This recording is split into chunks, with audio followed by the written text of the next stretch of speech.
Vipi shemeji? Safi, mimi nimekuja kwako. Nataka tu kujua kutoka kwako ni kitu kimoja tu. Mume wangu ambaye ni rafiki yako wewe, kuna taarifa zilizonipatia kutoka kwako kwamba jana mlikuwa wote kuanzia asubuhi mpaka jioni mlikuwa pamoja. Na niambia kama anaenda kazini. Ila taarifa mimi nilizozipata kule mtaani ni kwamba alikuwa na mwanamke mmoja anaitwa Sona. Sasa hapo nashindwa kuelewa ukweli ni upi. Yaani shemeji bwana, bora tu nikwambie ukweli. Maana jamaa alikuwepo hapa kama dakika 10 nyuma zilizopita. Alikuja kuniambia swala hilo hilo. Ila sasa yeye aliniambia kwamba nimfikie siri. Lakini siri hiyo mimi siwezi kuificha. Kusema ukweli bwana shemeji, jamaa jana kweli bwana alikuwepo kwa Sona. Kwa sababu mimi pale aliondoka mida kama ya saa 10 za jioni. Sasa mida ya saa 10 mimi mpaka nafunga kazi pale saa 2 ile ya usiku nikarudi zangu nyumbani. Sasa lakini yeye aliniambia kabisa kwamba anaenda wapi? Kwa Sona. Na yule mimi ni mshikaji wangu, najua sana mambo yake na yeye anajua sana mambo yangu. Kwa hiyo mimi nimeona bana shemeji nikwambie tu ukweli.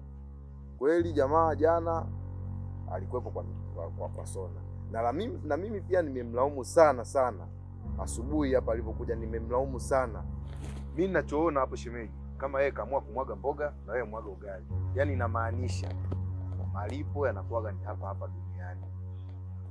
Huko juu nimehesabu. Kwa hiyo kama yeye kaamua kupita kushoto, wewe pita kulia, au unasemaje shemeji? Maana mimi mwenyewe kitambo sana shemeji nakupenda. Kwa hiyo kama vipi tumlipizie tu. Nimesema nichukuliaje wewe? Cha kwanza taarifa unazonipa zinaniumiza sana moyo wangu. Kiufupi, siwezi kutoa mwili wangu kwa ajili ya kulipa kisasi kama unavyosemea wewe. Kwa vitu vya ajabu sana. Mimi sio mrahisi kama unavyochukulia, nampenda mume wangu. Sasa shemeji, usitokelewa hapo ni kitu gani? Kwani si swala tu la kidogo tu na maana mambo yanakuwa tayari yashakuwa sawa? Wewe au na wewe ndo wale watu wa zamani kwamba eti nasubiri malipo huko. Huko hamna malipo. Malipo ni hapa. Siwezi kutoa mwili wangu mimi.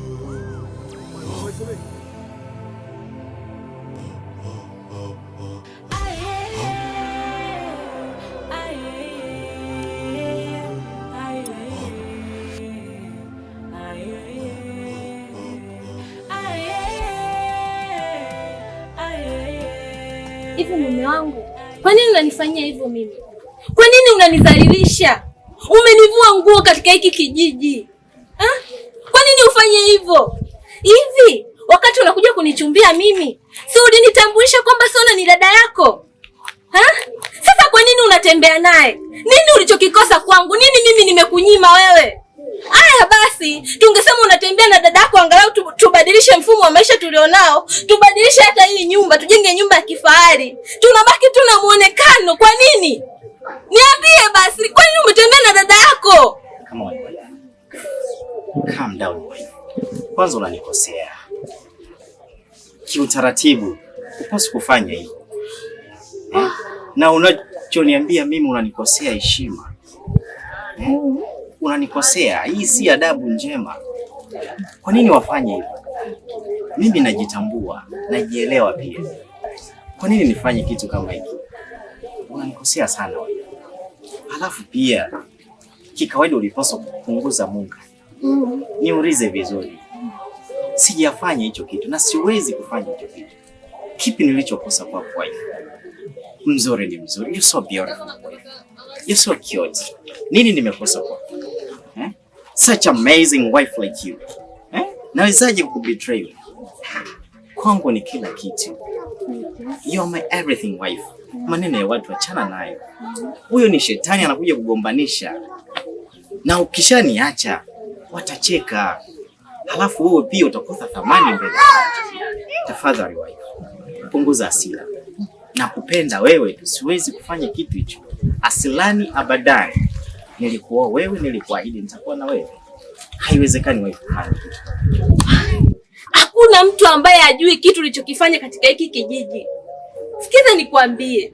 Yaani kama mimi ni chombo, basi ni cha udongo na kimesha pasuka. Na siku zote wanasema lisemwalo lipo na kama alipo laja. Umenidhalilisha sana wewe. Wife, tafadhali wife. I'm so... Unajua unanisikitisha sana. Vitu unavyovifanya vifanani na wewe.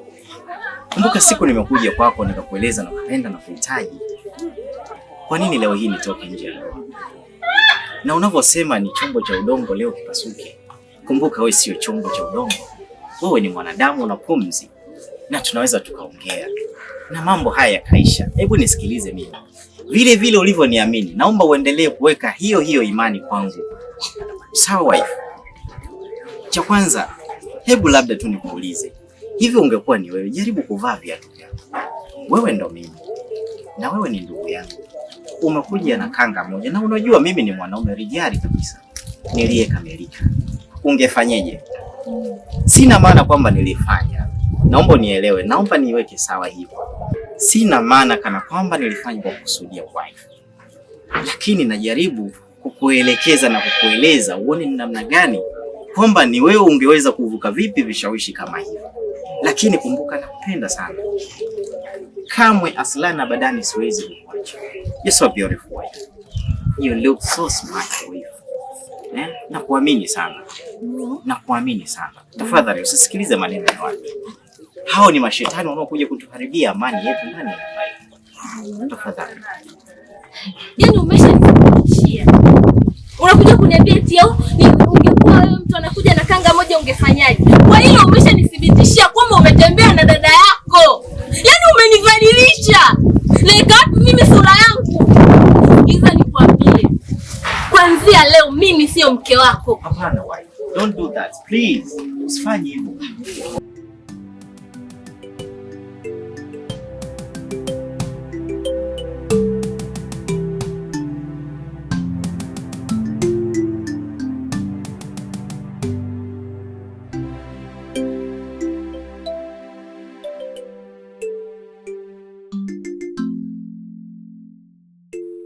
Tena bwana nimekukuta hapa mdogo wangu. Kwanza za saizi kwa maana mpaka umenichanganya. Salama, vipi hali dada? Salama kwema. Kwema kabisa. Unajua mdogo wangu, wewe ni mtu mzima. Unalijua hilo? Ndio. Hivi kwa unapenda kuitia aibu familia hii? Huyu ni mzachaji wa familia mdogo wangu. Kwa unakuwa hivyo? Najua, lakini ni kweli nimekosea. Lakini mimi kama ndugu yako, mfikiria wewe una shida ya pesa. Umeona box la hela ambalo limetegwa ndani yake bomu. Na una shida ya pesa. Ungeacha pesa ipite hivi hivi kwa kutokujua kama kuna bomu ndani yake. Hebu nyamaza wewe. Hivi unaongea nini wewe? Hiki ni kitendo cha aibu. Wewe unaweza kutembea na mdogo wako. Kwa nini unafanya hivyo? Najua. Yaani kila isesu ni kuelewa na kuelewaje yani? Na ndo maana nakwambia kwamba kuna mitego ambayo ni ngumu kuikwepa.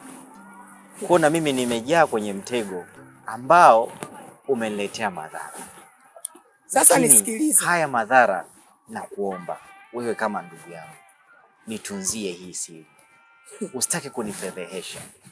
Najua nimekosea. Lakini kulichukua swala hili na kulifikisha sehemu za wakubwa ni kunifedhehesha mimi. Na kunifanya nionekane mtu ambaye sina maana. Hebu nisikilize basi kwanza. Ungeajua hayo. Hivi yule mtoto amekukosea ni yule mke wako mpaka sasa hivi yupo kwanza hapo nyumbani? Ni kwa sababu ya nani?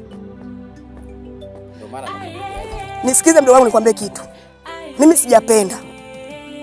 Ndio watu wanakosa gani kwako? Amekukosea nini? Mpaka unafanyia vitendo vya aibu kama hivyo. Au yani hili jambo kwanza lazima lifike kwa familia. Mpaka sasa unaniambia mke wako yupo. Mke wangu hayupo. Ni kwa sababu gani? Kwa sababu ya mambo yako ya kipumbavu. Najua, na ndio maana nikakwambia ni shetani alinipitia. Yaani kwa mdogo wako, shetani kakupitia. Hiyo mitego unayoongea sasa hivi kwangu, utaenda kuongelea kule kwa wakubwa. Sio mimi tena. Nimekufuata nilikuwa kule kistaarabu, nikukanye ndio wangu tunachofanya sio kizuri. Ila kumbe wewe dada yako amekutega mpaka umeamua kuingia kwenye mitego, ukaamua kutembea naye, ukaachana na mkeo kwa ajili ya umalaya. Huo ni umalaya. Sasa nikwambie kitu. Unataka kuongea hiyo maneno yako kule kwa wakubwa, sio kwangu tena. Mimi nimemaliza. Wewe ni ndugu yangu. Kwa nini na wewe uendelee kuniumiza? Mke wangu kaniumiza hayupo.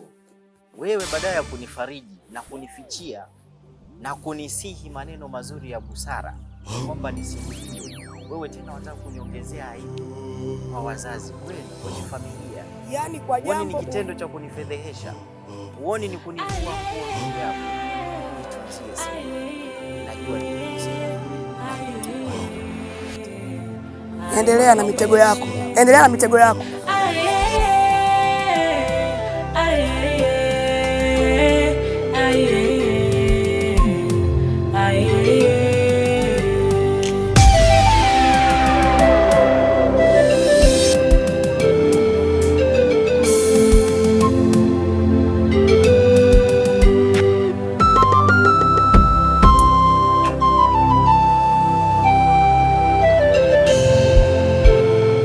Tumesoma pamoja, tumeishi maisha mazuri sana na ya kuvutia, lakini yule Sona nilomuona shuleni sio Sona ninayemuona sasa hivi.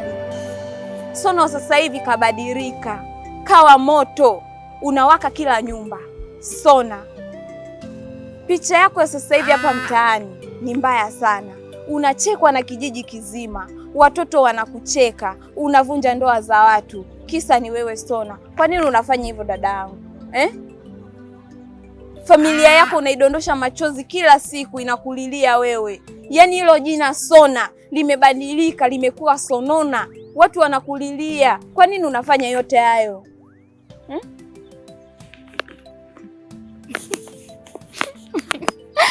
Yaani Lydia bwana, unanifanya hadi nicheke. Unajua ulivyonisimamisha hapa, nikajua na jambo la maana na la msingi kuniambia. Kumbe unaambia upumbavu wako. Lydia, haya ni maisha yangu nilojichagulia.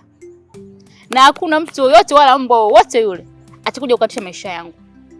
Kwa sababu ujui manufaa ninayoyapata. Yaani ujui. Na ndio maana napenda kazi yangu. Hebu kwanza niangalie juu mpaka chini. Nafanana na wewe? Lydia, umefubaa, umepauka shoga yangu. Unavaa kibia cha shilingi 6,000 sijui 7,000 hiki. Kwa nini? Hebu unaona, namiliki simu kubwa kama hii. Wewe unayo? Basi haya ndio manufaa ninayopata kwenye kazi yangu. Yaani nina kila kitu kinachostahili mimi kuitwa mwanamke. Nimekamilika kila idara. Sawa mama?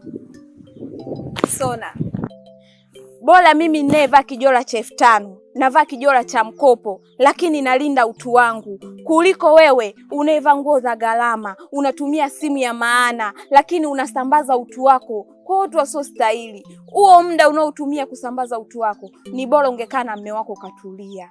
Hata Mungu angekusamea siku moja Sonona, lakini sio kujidhalilisha. Unatudhalilisha sisi watoto wa kike. Tunatembea tunaona aibu. Jina la Sona limetuvaa wote. Kwa nini watufanyia hivi? Huo wanamke wako unaojiona wewe ni mwanamke. Kila mtu huo wanamke anao na anaweza kuutumia. Sio kwamba unao wewe tu. Kila mtu anaweza kufanya hicho kitendo, lakini tunalinda heshima zetu na utu wetu. Sona, hakika unachokifanya sio kizuri. Ipo siku utakumbuka maneno yangu. Naongea hivi kwa uchungu kwa sababu naumia Sona, na kupenda kama rafiki yangu, kama dada yangu. Naomba unisikilize. Lydia, yeye una maswala ya kizamani. Unaongea sana mpaka unakopa na macho yangu. Hizo sijui usia, sijui utakumbuka, sijui utajutia. Hayo ni maswala ya babu zetu na bibi zetu huko. Enzi hizo sisi hatujazaliwa. Ndio walikuwa na cheno usia kama huo. Haya ndio maisha yangu nilojichagulia mimi. Sawa. Na ondoa shaka kabisa. Sijui kuhusu ndugu zangu, sijui akina nani. Yaani ni poa tu. Mimi ndio nimechagua hivi. Na hakuna mtu aina yote aliyokatisha maisha yangu.